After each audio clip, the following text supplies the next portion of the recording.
Hello, welcome to the Other Matter for this week. I'm Art Harun here. The topic of this week is money laundering. Some of you might have read recently a report saying that about 1,000 people are being investigated. The police are looking at their accounts, trying to freeze the account. And some of you might wonder, how come there's so many people are allegedly involved in this one MDB scandal? The answer lies in the nature and constituents of the offence that we know as money laundering. So we will discuss what is money laundering this week. Now, money laundering is actually a creature under the Anti-Money Laundering, Anti-Terrorism Financing and Proceeds of Unlawful Activities Act 2001. Yeah. Basically, money laundering is an offence under this act. Generally, the offence entails anybody who engages directly or indirectly in a transaction that involves proceed of an unlawful activity. And anybody who acquires, receives, possesses, disguises, transfers, converts, exchanges, carries, disposes of, or uses proceeds of an unlawful activity. Those people will be guilty of money laundering. The punishment for money laundering for every money laundering offence is an imprisonment for a term not exceeding 15 years for each offence.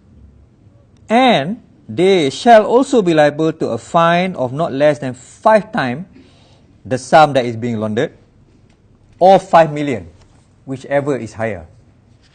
Yeah. So that's the punishment. Apart from that punishment, under this act, the assets in question may also be seized and forfeited by the state. And as and when these assets are forfeited, the assets or properties will become the assets of the government, of the state. Yeah. Now, in criminal matter, normally there will not be any pecuniary order, meaning you will not be ordered to pay money other than the fine. Yeah. So let's say Ali is accused of a murder. If he is found guilty, he will not be ordered to pay compensation to the family of the murdered person. But in money laundering, apart from the imprisonment sentences, apart from the fine, and apart from the assets being seized, the accused can also be ordered to pay a sum of money representing the value of the benefit that the accused had derived from the illegal activity. So that's the difference between money laundering and other criminal offences.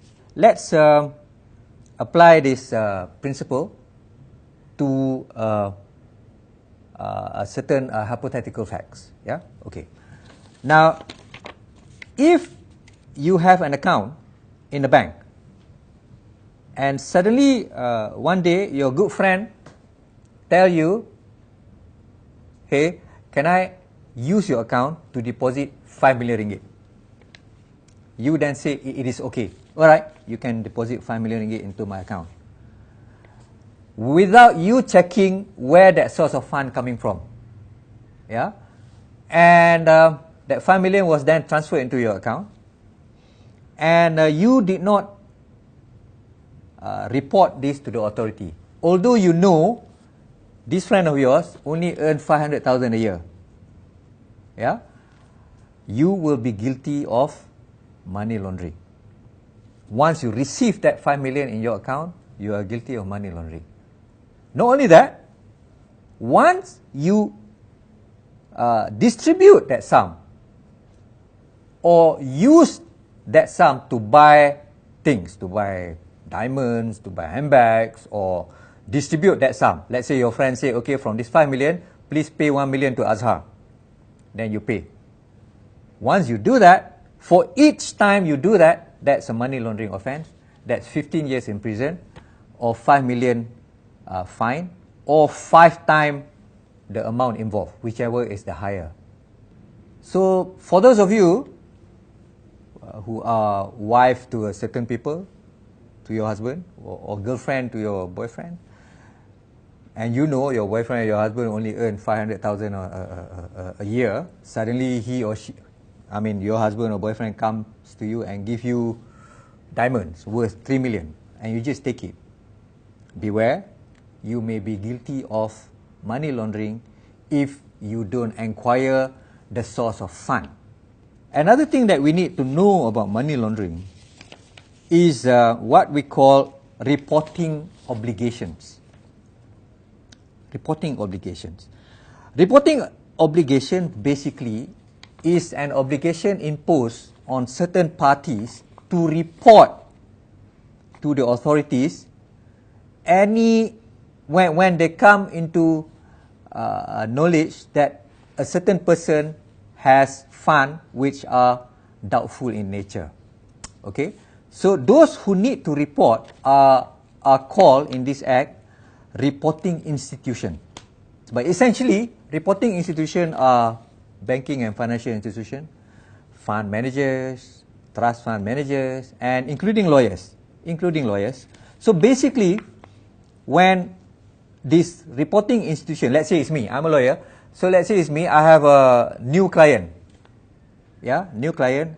I open up a file, suddenly this new client bank in 15 million to my account. Now I need to report this transaction if I have reasonable cause to believe that the source of account come from an illegal activity. If some officer, senior officer or whatever of a bank has suddenly come into knowledge that Mr. X opens an account, suddenly put in 50 million US dollars into the account, they have a duty to report this to the authorities if it rings a bell.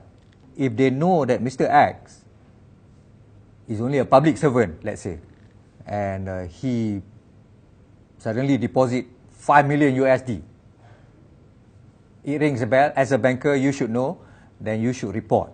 Now, how do you cover yourself? You may ask me, how do you cover yourself? Simple. You are supposed to run what the Act called a customer due diligence. Basically, what you need to do is to ask the customer, who is he? What business does he do? Where does he get his money from? That is specified under the rules. So if you do that, at least you are being diligent. You may be covered. There is a possible defense available to you if you are charged for money laundering. But if you don't exercise that diligence, it is not a defense for you to say, I don't know. How will I know? I don't know. But the fact remains that the duty is on you as a reporting institution to try to find out where the source of money comes from. It's not a defense for you to say, sorry, I didn't know. No, that's not a defense. You will be caught under Money Laundering Act and you will be sentenced accordingly. And that is why, if the report is true, 1,000 people are being allegedly being investigated in respect of 1MDB. Because each time the illicit gains from the 1MDB scandal is being spent and distributed, that constitute one offence. And if this money is distributed to 1,000 people, then 1,000 people are involved. And these 1,000 people need to show and need to come to court or to go to the authority and show that they have exercised due diligence